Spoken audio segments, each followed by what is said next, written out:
เป็นคนจีแต่เนาะมาบาดนี้เป็นจังไงโน้แล้วมานี่น้องเมียพี่ผัวเจ้าดีน้องจะขาดหัวใจร้างมาน้องเห็นแล้วพี่อันเป็นอะไรหรอถึงบางคำสีแล้วว่าอยู่กับยังมีลูกอยู่นี่นุ่งผมสานีอยากรู้จึงถามข่าวดอกข้าวถึงเกือจังขึ้นบ่มีหำบ่มีหำสิพรมันก็ไม่ไรยานนานเจยานนานไข่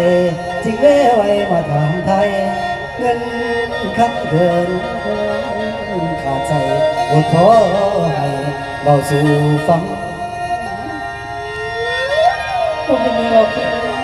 ลุงนี่คิดต่อตั้งเป็นห่วงแน่แต่น้ำนานนี่แล้วเจ้าเป็นสาวพวงงามโอ้ยพวงงามดวงห่วงนานบ่มีแล้วอยากได้เงินเราคำแก้วแล้วไหลให้บอกแน่เสียไปได้ข้างลำเดียง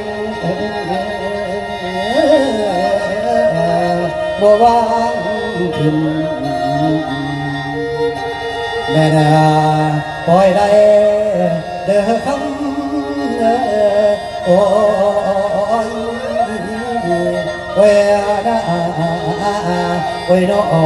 โอ้โอ้ยดาคือจังสันแล้วลุงแล้วก็เป็นห่วงเป็นได้ซ้ำคนของพวกนั้นเดียวกับเจ้าขนมเบี้ยแต่ซ้ำดอกของพี่อ่านซ้ำดอกของลุงส่วนตัวอ่านว่าพี่อันเราวิธีสนุกก็ว่าวิธีเนาะโมอีตนลูกโมอีตนหลานสิอีตนไผน้อยไงเนาะเมย์เป็นปันใดดอกอีตนหลานพี่นะพวงเป็นสาวสร้างให้ใจหนาวจังสีกันจากร่องบนแล้วเนาะเคยคือกันเดียวบ่เจ้าพี่ไอ้ฮะทวารพี่ไอ้มีความจุดประสงค์พอดีกับลูกกับดวงนี้ลูกประกอบใจพี่ไอ้นี่ละที่บอกถึงว่า